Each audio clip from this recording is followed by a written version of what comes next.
कर मान मेरो सच हरि को नाम, सुमरन कर मान मेरो सच हरि को नाम।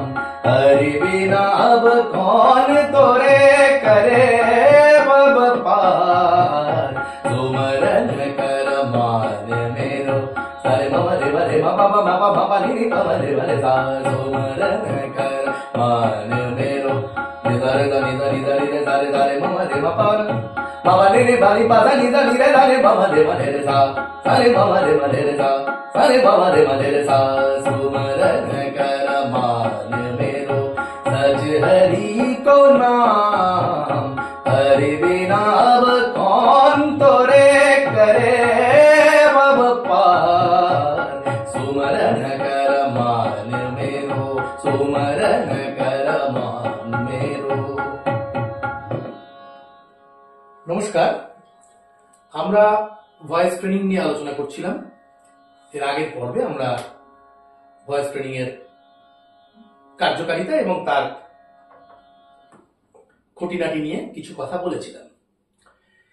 ইতিপূর্বে অসংখ্য ভিডিও আমার এই চ্যানেল মারফত আমি পোস্ট করেছি, আপনারা দেখেছেন। আমার ফেসবুক পেজ দিয়েও আমি পোস্ট করেছি এবং নিয়মিত করে চলেছি। যে বিষয়ে আমরা আলোচনায় ছিলাম সেটা হলো ভয়েস ট্রেনিং এবং শাস্ত্রীয় সঙ্গীতের সাথে বা অন্যান্য ধারার সঙ্গীতের সাথে এর সম্পর্ক। গতদিন একটা প্রসঙ্গ আমরা উত্থাপন করেছিলাম যে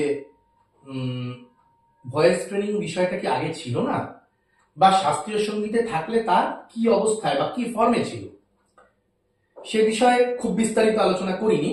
আজকে আমি সে বিষয়ে দু চার কথা বলবো আর কি। যেমন খেয়াল গান, সেটা আমরা যেভাবে শিখে অভ্যস্ত তাতে সব জায়গায় বলছি না, কোনো কোনো জায়গায় হয়তো সরাসরি যেহেতু খেয়াল গানের চর্চাটা চলে আসে, স্বরের যথাযথ শিক্ষা না হয়েই, তার ফলে যেটা হয় সেটা হলো ছাত্রছাত্রীদের মধ্যে স্বরের ধারণা তৈরি হওয়ার আগেই রাগের বন্দিশ, রাগের তান সরগম, রাগের বিস্তার ইত্যাদি চলে আসে এবং ছেলেমেয়েরা এর সাথে তাল মেলাতে পারে না এবং তার অবধারিত ফলাফল হয় ড্রপ আউট, ছেলেমেয়েরা ছেড়ে বেরিয়ে যায়। এবার পুরনো ঘরানাগুলোতে, অর্থাৎ যেমন আমি নিজে প্রথমে আগ্রা ঘরানা এবং পরবর্তীকালে রামপুর সেনিয়া ঘরানা, এই দুটো ঘরানার কণ্ঠসঙ্গীতের সাথে যুক্ত, এই দুটো ঘরানায় তালিম পেয়েছি বা এখনো পাচ্ছি। আগ্রা ঘরানার বিশেষত্ব হচ্ছে এখানে বোলবানাও, এখানকার লয়কারি, এখানকার আকার তান, কিন্তু স্বরের শিক্ষা কিন্তু এই ঘরানায় হয় অন্যভাবে হয়, সরাসরি হয়। রামপুর সেনিয়া ঘরানা যেহেতু প্রাথমিকভাবে ধ্রুপদ এবং পরবর্তীকালে যন্ত্রসঙ্গীতের প্রভাবে এর সৃষ্টি, এখানে স্বরের শিক্ষা মানে স্বরের তালিম বা স্বরের খেয়াল গানে স্বরের প্রস্তুতি অবশ্যই আছে, কিন্তু আমাদের প্রাথমিকভাবে চর্চা করতে হবে একদম রাগকে সরিয়ে রেখে, পরিষ্কার সোজা সোজা শুদ্ধ স্বর, কোমল স্বর, লোয়ার অক্টেভ, মিডল অক্টেভ, আপার অক্টেভ, এরকম ধরে ধরে ধরে ধরে মূর্ছনা, পাল্টা, ঠাটের অভ্যাস। আমরা বলি 3টে সপ্তক, 10টা ঠাট এবং 12টা স্বর। এই 3টে মিলিয়ে আমাদের সিলেবাস হওয়া উচিত।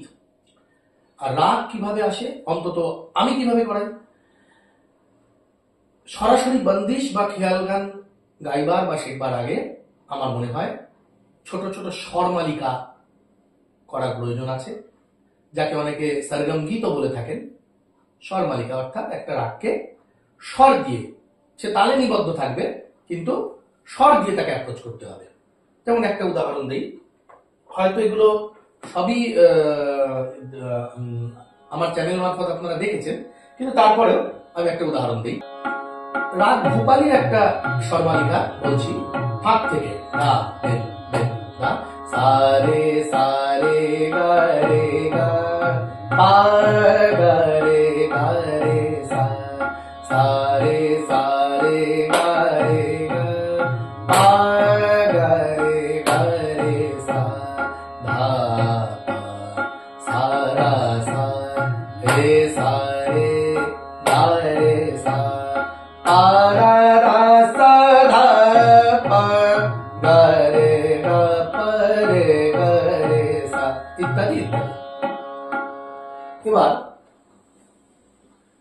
এরকম বিভিন্ন রাগ, বেসিক রাগ, যেগুলো সন্ধ্যেবেলার মধ্যে ইমন, ভূপালী, ভিম্পলশ্রী, সকালের মধ্যে ভৈরব, জৌনপুরী, আশাবুড়ি, এই ধরনের রাগে আমরা স্বরমালিকা শিখি।